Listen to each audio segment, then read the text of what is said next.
So which debt should you pay off first?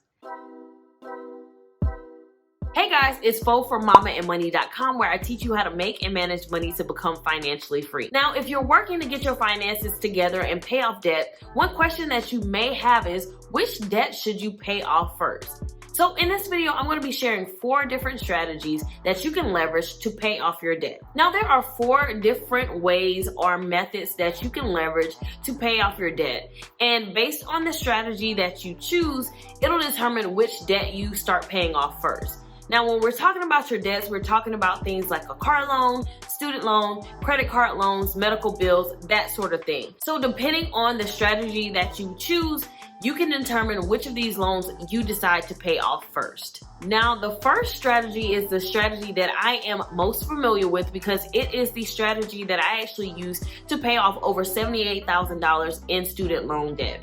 Now, this strategy is what is called the debt snowball method. Another way to say it is paying off the smallest debt first to your largest debt. So the whole concept of the debt snowball is that you're able to gain momentum as you pay off these small debts one at a time. So you pay off your smallest debt, and then you use that money to pay off the next one, and then you'll use that one to pay off the next one, so on and so forth.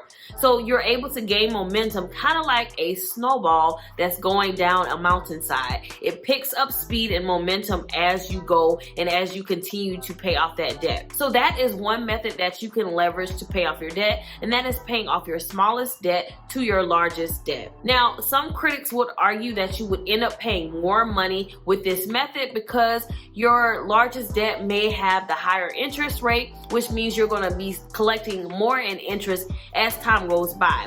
But this is one method that leverages the whole concept of momentum and the psychology of getting a quick win. Think about it as losing weight.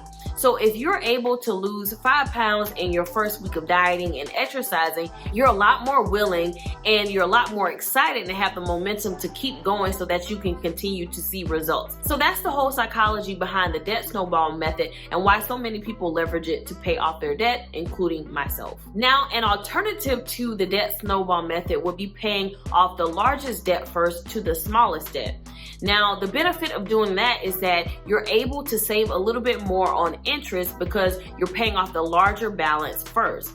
Now, the way that interest works is based on the balance that you have on the debt. So the larger the balance, the more interest you'll actually be paying. So if you are to pay off the largest balance first, you're going to end up paying less interest on that particular loan than you would otherwise. And although the smallest loan is still accruing interest, because the balance is much smaller, that interest is going to be a lot less than if you are waiting to pay off the larger balance. So again, this is just an alternative or a flip side of doing the debt snowball method where you are paying off the largest balance to the smallest balance. And again, the benefit here is that you will probably save a little bit more on interest here than you would if you did the debt snowball method. The third strategy for paying off your debt is paying off the highest interest rate first to the smallest interest rate. Now, this method is called the debt avalanche method. And the whole point here is to save more money while paying off debt. If you're able to attack the highest interest loan first, you can get rid of the interest payments that you would be paying on that loan. And so you're going to end up paying less than you would if you were to prolong that debt payoff.